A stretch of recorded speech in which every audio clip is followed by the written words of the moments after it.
Hey everyone, welcome to another video. This one's going to be on an emulator called fMSX. This will allow you to play the games on your computer from that system. If you guys are interested in giving that a shot, go ahead and open up our browser. We're going to navigate to one website.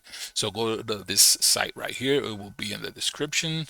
So go ahead and pick the fMSX option here, which will give you this window. We're going to download the latest version, which is 6.0. So just scroll down here. This is for Windows. So you want to click on that spot right there. So once you're done with that, just go ahead and extract that to a folder of your choice. We're going to navigate to that folder, and then you're going to need to find the ROMs online. As you know, touchy subject, so I can't tell you where to get those. But once you have those, easiest case scenario would be to make a folder called ROMs inside the directory and put your ROMs inside there. And you're going to get, see something like this depending on how you've extracted them. So once you've done that, you're pretty much ready to go. Just double click on the executable file for the emulator. And we're going to go through some of the options here. The one you see right now, this is one of the filter effects. So I have it on RGB.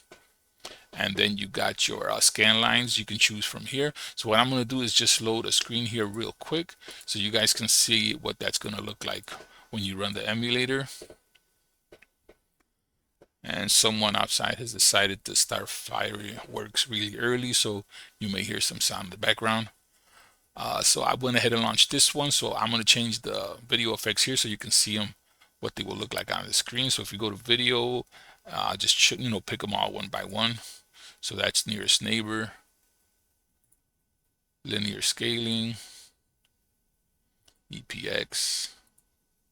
And keep in mind, you can interchange the options here with the other ones also. So you can, choose one or two. And let's do the Eagle algorithm.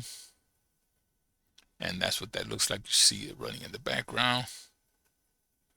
Then you got scale 2x.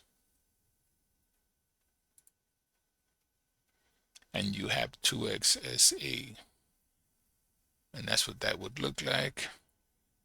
And then, like I said, the scan lines, you can do TV scan lines.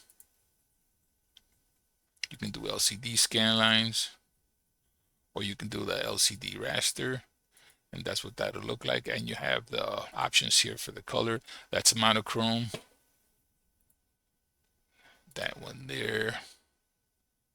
Green CRT. So those are pretty self-explanatory. So my preference is the RGB raster. And then you have your other options here for your joysticks. Now with me, I have a Logitech F310. So the settings that worked for me were joystick up here and then legacy at the bottom.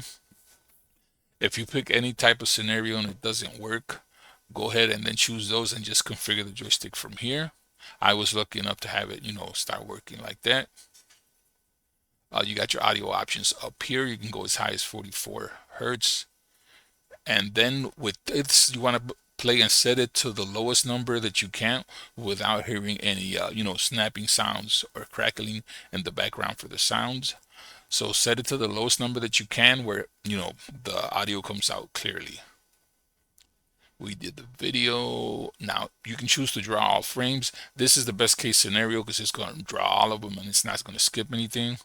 Then you have the choice of the hertz here for PAL 50, NTSC at 60, and there's other options here. You can go full screen, stretch the full screen. You can go ahead and hit the Alt and Enter when you're in game to make it go full screen. I'll do that now. As you can see, it went full screen without a problem.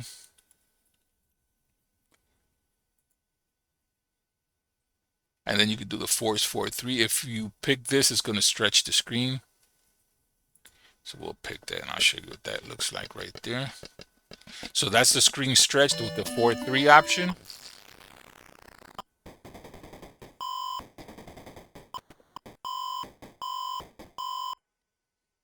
And then you can do the screen full screen stretch without this and it should go all the way. It still stays, it's a little bit more, but it still has a border.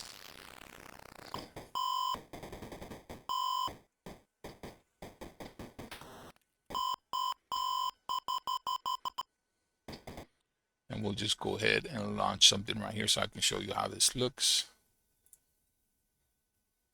So when you first launch it, it's more than likely going to show a different location than one of your ROMs are at. So just navigate it the first time you launch it to point to your ROMs directory, and then you should be able to go through there without a problem. So let's just go back to that one. We'll go full screen.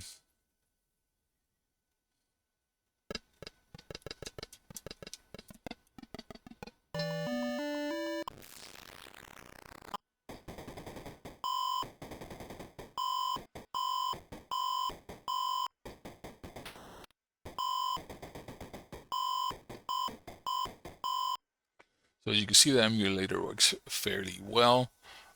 It basically, emulates it like, what it looked like back in the day. So that's like for, reminiscing if you had that system in the past. So that is it for that one.